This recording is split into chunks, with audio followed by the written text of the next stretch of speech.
कह दिया ना, बस कह दिया। याद आया? इससे तो सभी परिचित हैं। कहीं हमारी सरकार, हमारा नेतृत्व, हमारी लीडरशिप भी आज देश को इसी मानसिकता से तो नहीं चला रही।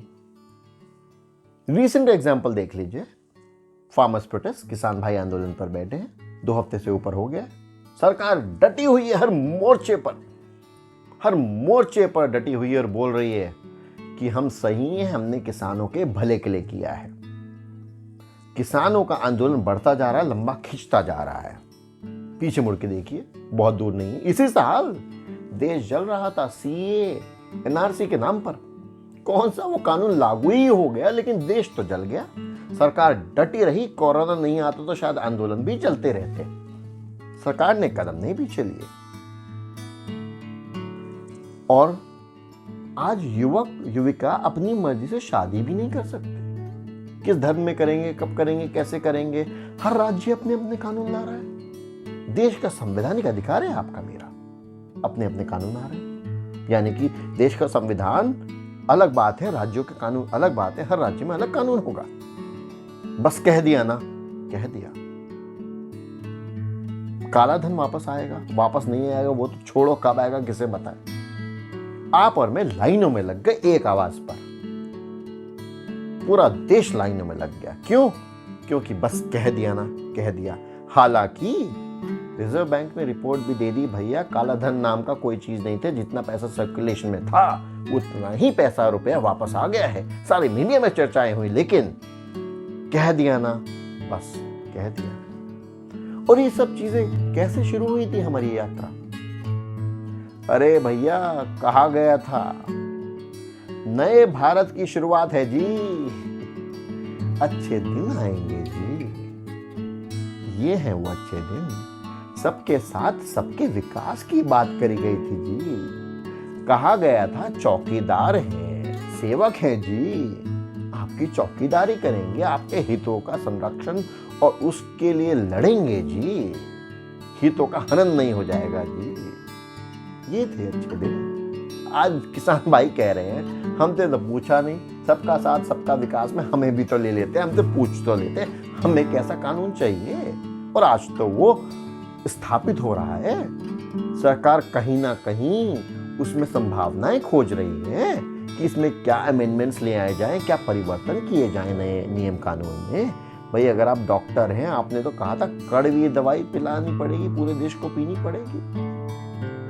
अगर आप डॉक्टर हैं, मैं मरीज हूं, कड़वी दवाई पिला रहे हो, मेरे लिए अच्छी है, मैं कितनी भी आनाकानी करूं, ये बहुत कड़वी है, आप तो थोड़ी मीठी कर दोगे। आप बोलोगे ना भाई पीनी पड़ेगी, तुम्हारे स्वास्थ्य के लिए यही अच्छी है। लेकिन आप तो चेंजेस कर रहे हो, यानी कहीं ना कहीं तो बेसिक मूलभूत गलती है। ऐसे कैसे बात कर रहे हो जी? आप तो दिल्ली में हो, आप तो किसानों से मिल सकते हो। अलग अलग मंचों पे जा रही है सरकार, अलग अलग मंचों पर पुरजोर विरोध कर रही है, किसानों से क्वेश्चन कर रही है, मीडिया को इन्वॉल्व हो चुका है। मीडिया भी किसानों से क्वेश्चन कर रही है, जी वापस क्यों नहीं ले रहे हो आप भी। लेकिन किसानों के समक्ष कोई सरकार आके नहीं खड़ी हो गई, उस जगह जाके नहीं खड़ी हो गई जहां मेरे किसान भाई बैठे, आपके हमारे सबके अन्नदाता बैठे, इतनी सर्दी में दिल्ली में बैठे। उन्हें जाके कोई नहीं कह रहा कि हम आपके साथ हैं, ये बिल आपके लिए है, आपको नहीं पसंद हम वापस ले लेंगे जी, हम तो चौकीदार हैं, आपकी सेवा के लिए, आपको ऐसा नहीं जैसा चाहिए वैसा कर देंगे जी। सोचना पड़ेगा, बहुत गंभीर चिंता का, सोच का विषय बन गया है। और ये बातें कब होती हैं, जरा सोच के देखिएगा। हर 5 साल में जब चुनाव आते हैं यही बातें होती हैं। जिस बार मुझे सेवक चुन लो, मैं अच्छी सेवा करता हूँ जी, इस बार देखिए उसने बेड़ा गर्क कर दिया था आपका, देश का, चुनावी क्षेत्र का, लोगों का, महिलाओं का, बच्चों का, स्कूलों का, अस्पतालों का, सुरक्षा का। इस बार मैं अच्छा हूं जी। हर बार यही बातें होती हैं। एक नई किरण दिख रही है, बंगाल इलेक्शन सामने खड़ा है। आइए मिलके ना इसकी सुनेंगे ना उसकी सुनेंगे, व्यंग्य नहीं करेंगे, कटाक्ष नहीं करेंगे, हम लोकतंत्र की विजय करेंगे। उस पार्टी ने गलत कर दिया, इस पार्टी ने गलत कर दिया, देखिए इसने ये किया, देखिए उसने ये किया, सब एक ही थाली के चट्टे बट्टे हैं। या ये तो मानते हैं आप और मैं सब। भाई आप और मैं इस संविधान के प्रति लॉयलिस्ट हैं, पार्टियों के लिए तो लॉयलिस्ट नहीं है। क्यों? क्योंकि आज ये व्यक्ति इस पार्टी से चुनाव लड़ता है, कल दूसरी लड़ता है, कल तीसरे से लड़ता है। ये सब अपने अनुसार वो सब शुद्ध हो जाते हैं, फिर कहीं मिल जाते हैं, हमें तो पता ही नहीं। तो आइए इस लोकतंत्र की विजय कराते हैं। और आज का दिन बहुत महत्वपूर्ण है।